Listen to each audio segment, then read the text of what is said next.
तो चलिए आज हम लोग देखने वाले हैं क्लास 12th का जो फाइनल पेपर होने वाला है उसी का बायोलॉजी का बहुत ही इम्पोर्टेंट प्रश्न, ठीक है, जो कि गेस किया हुआ ऑब्जेक्टिव प्रश्न है, ठीक है।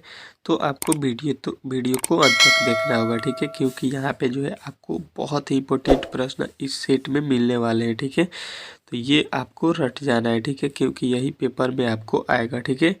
तो चलिए मोस्ट वीवीआई ऑब्जेक्टिव प्रश्न यहाँ पे हम लोग देखने वाले हैं। और हमारे चैनल पर पहली बार आए हैं तो प्लीज़ चैनल को सब्सक्राइब कर ले और वीडियो को लाइक कर दीजिएगा, ठीक है, क्योंकि ऐसे ही वीडियो हमारे चैनल पर डेली आपको मिलता रहेगा, ठीक है। चलिए पहला प्रश्न देखते हैं, आपका पहला प्रश्न क्या कह रहा है, ठीक है। आपका जो पहला प्रश्न है वो क्या कह रहा है ये हम लोग देखने वाले हैं, ठीक है।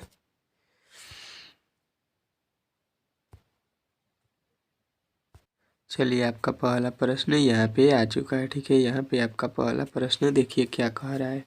कह रहे शुक्राणु का संरचना किनके द्वारा होता है। तो ये बताना है कि शुक्राणु का संचलन जो है किसके द्वारा होता है, ये आपको बताना है, ठीक है। तो आपको याद रखना है कि ये जो होता है आपका पूंछ द्वारा होता है, ठीक है। पूंछ आपको याद रखना है, ठीक है। ऑप्शन नंबर आपके जो है ए वाला डी वह जो है आपका राइट है, ठीक है।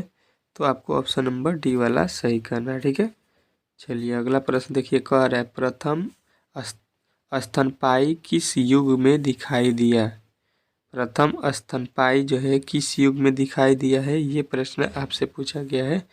तो आपको बताना है कि त्रिएसिक युग में जो है आपको दिखाई दिया था। त्रिएसिक युग आपको याद रखना है, ठीक है। ऑप्शन नंबर बी, ठीक है।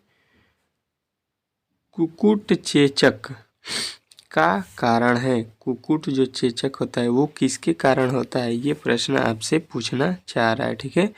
तो आपको बताना है कि जो है ये विषाणु के कारण होता है चेचक, ठीक है। चलिए अगला प्रश्न देखिए आपके सामने आ चुका है। निम्नलिखित में से कौन प्रतिबंध एंजाइम नहीं है। प्रतिबंध एंजाइम जो है इसमें नहीं है, ये बताना है आपको, ठीक है।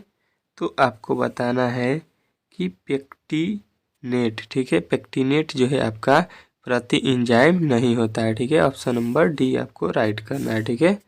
चलिए अगला प्रश्न कह रहा है कि सैनिटरी लैंडफिल को किनके विकल्प के रूप में अपनाया गया था। तो आपको याद रखना है कि ये जो है आपका खुला जलता हुआ ढेर, ठीक है, इसी के रूप में अपनाया गया था, ठीक है। चलिए अगला प्रश्न कह रहा है अपशिष्ट जल में BOD का अनुमान किनकी मात्रा को मापकर लगाया जाता है, ठीक है। तो ये जो है आपको याद रखना है कि ये मापते हैं किसको, तो ऑक्सीजन की खपत को, ठीक है। ऑक्सीजन की खपत को मापकर लगाया जाता है, ठीक है। कह रहा है एल्थोलोथी किसके स्राव के कारण होता है। तो एल्थेलोपिक जो है ये जो है आपको याद रखना है कि ये होता है आपका आविष के कारण, ठीक है। चलिए अगला प्रश्न देखिए आपके सामने यहाँ पे आ चुका है। आपका अगला प्रश्न क्या कह रहा है।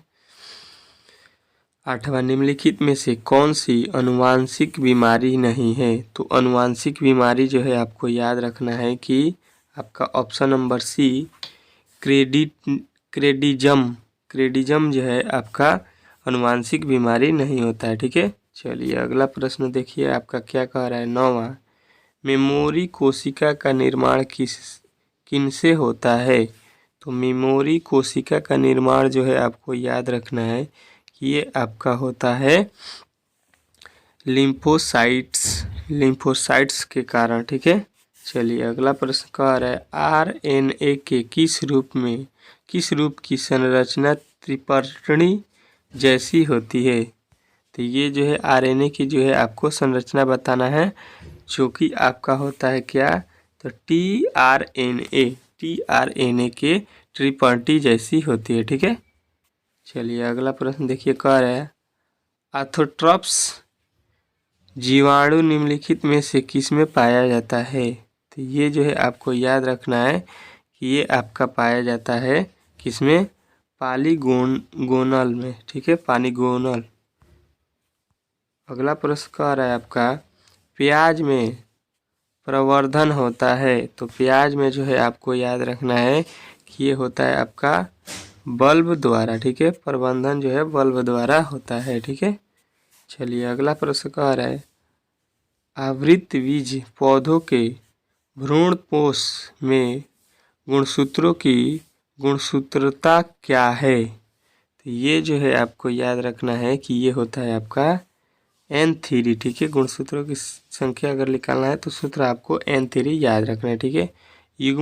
युग्मक सामान्यतः किस प्रकार के होते हैं, तो ये जो है आपको याद रखना है कि ये होता है आपका हैप्लाइड यानी कि एक गुणक होता है, ठीक है। चलिए अगला प्रश्न कर है काजू निम्नलिखित में से कैसा फल कहलाता है, ठीक है। तो काजू कैसा फल होता है, तो आपको याद रखना है कि ये एक नट फल होता है, ठीक है। नट मतलब छोटा सा फल होता है, छोटा फल। जब संतति की उत्पत्ति एकल जनक द्वारा होता है तब यह क्या कहलाता है, तो इसको हम लोग क्या बोलेंगे, तो आपको याद रखना है इसको हम लोग बोलते हैं कि अलैंगिक जनन, ठीक है, अलैंगिक जनन, जो कि ऑप्शन नंबर बी वाला ही आपका राइट है, ठीक है। चलिए अगला प्रश्न देखिए कह रहा है निम्नलिखित में से कौन सा जंतु उभयलिंगी नहीं है, तो उभयलिंगी जो है इसमें कौन नहीं है, ये प्रश्न आपसे पूछना चाह रहा है।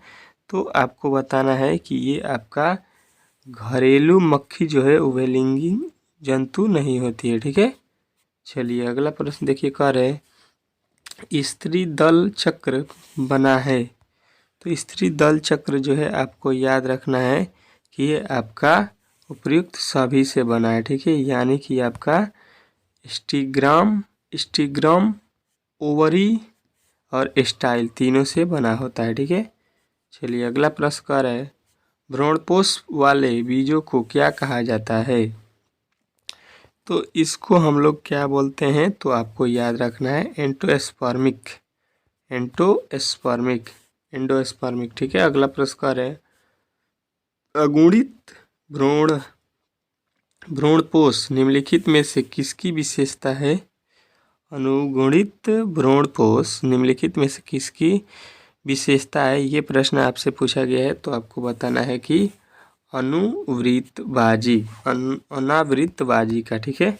चलिए अगला प्रश्न कह रहा है किस फल का बीजचोल पाया जाता है, बीजचोल किस फल में पाया जाता है, ये प्रश्न आपसे पूछा गया है। तो आपको बताना है कि ये जो है आपके ऑप्शन नंबर डी यानी कि आपको बताना है लीची में भी होता है, शरीफा में भी होता है और जायफल में भी होता है, ये तीनों में जो है बीज होता है, ठीक है। अगला प्रश्न देखिए कह रहा है इनेमोफिल नामक परासरण किसके द्वारा होता है, तो ये जो है आपको याद रखना है कि ये आपका ऑप्शन नंबर डी हवा में, ठीक है।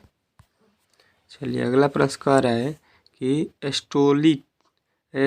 सर्टोली कोशिकाएं पाई जाती है, तो सर्टोली कोशिका जो है आपको याद रखना है कि ये आपके वृषणों में पाए जाते हैं, ठीक है। चलिए अगला प्रश्न देखिए कह रहा है ग्राफियन फॉलिकल पाए जाते हैं, तो ये जो है आपको याद रखना है कि ये किस में पाए जाते हैं, तो आपका मादा मानव के अंडाशय में, ठीक है। चलिए अगला प्रश्न देखिए कह रहा है गैमिट निर्माण को कहते हैं, तो गैमिट निर्माण को जो है आपको याद रखना है कि इसको हम लोग बोलते हैं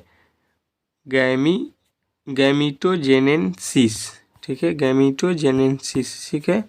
अगला प्रश्न कह रहा है बढ़ रही मानव भ्रूण का पहला संकेत क्या है, तो ये जो है आपको याद रखना है कि पहला संकेत जो होता है आपका ऑप्शन नंबर बी स्टेथोस्कोप द्वारा हृदय ध्वनि को सुनकर, ठीक है। चलिए अगला प्रश्न कह रहा है एक ही स्थान पर उपस्थित रहने वाले जीन जिनकी विभिन्न अभिव्यक्ति हो कहलाते हैं, अभिव्यक्ति हो वो क्या कहलाते हैं, तो उसको हम लोग बोलते हैं बहुअलील, ठीक है। चलिए अगला प्रश्न कह रहा है द्विसंकर क्रॉस में अनुलक्षणी अनुपात होता है। तो ये जो है आपको याद रखना है कि ये क्या होता है। तो आपका 9:3:3:1 होता है। ठीक है, चलिए अगला प्रश्न देखिए, कह रहा है Fe2 संतति की बाह्यम लक्षणी अनुपात अपूर्ण प्रभाविता की स्थिति में क्या होता है।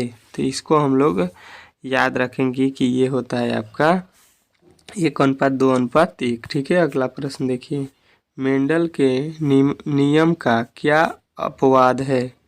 तो ये जो है अपवाद आपको याद रखना है कि होता है आपका सहलंगना। ठीक है, सहलंगता। ठीक है, चलिए अगला प्रश्न देखिए, कह रहा है डाउन सिंड्रोम में गुणसूत्रों की संख्या कितनी होती है। तो ये जो है आपको याद रखना है कि इसमें गुणसूत्रों की संख्या 47 होती है। ठीक है, चलिए अगला प्रश्न कह रहा है न्यूक्लिक अम्ल पॉलीमर है। तो न्यूक्लिक अम्ल पॉलीमर जो है आपको याद रखना है कि इसका होता है तो न्यूक्लियोटाइड का होता है। ठीक है, चलिए अगला प्रश्न देखिए, कह रहा है अनैच्छिक जीन की बहुलीकरण हेतु किसका उपयोग कर सकते हैं। तो ये जो है आपको याद रखना है, इसमें जो है हम लोग PCR का उपयोग करते हैं। ठीक है, चलिए अगला प्रश्न कह रहा है पोलीमरेज श्रृंखला अभिक्रिया का क्या कार्य है। तो ये जो है आपको याद रखना है कि इसका कार्य जो होता है DNA प्रवर्धीकरण। ठीक है, चलिए अगला प्रश्न देखिए, कह रहा है RNA के पाइरीमिडीन में पाया जाता है। क्या पाया जाता है, तो आपको बताना है कि उसमें जो है आपका ऑप्शन नंबर सी साइटोसिन एवं यूरासिल ये दोनों पाए जाते हैं। ठीक है, तो आपको ऑप्शन नंबर सी वाला याद रखना है। ठीक है, यहाँ पे आपके इस सेट का 35 ठो VVI प्रश्न हम लोगों ने कंप्लीट कर लिया। इसका जो है इसमें 70 ठो ऑब्जेक्टिव प्रश्न है, जो कि अब 36 से लेके 70 तक ऑब्जेक्टिव प्रश्न अगले वीडियो में हम लोग कंप्लीट करेंगे। ठीक है, तो प्लीज़ चैनल को सब्सक्राइब कर लीजिए और वीडियो को लाइक कर दीजिए, क्योंकि ऐसे वीडियो जो है मैं डेली आपके लिए अपलोड करता हूँ। ठीक है, तो चलिए मिलते हैं अगले वीडियो में, तब तक के लिए जय हिंद। ठीक है।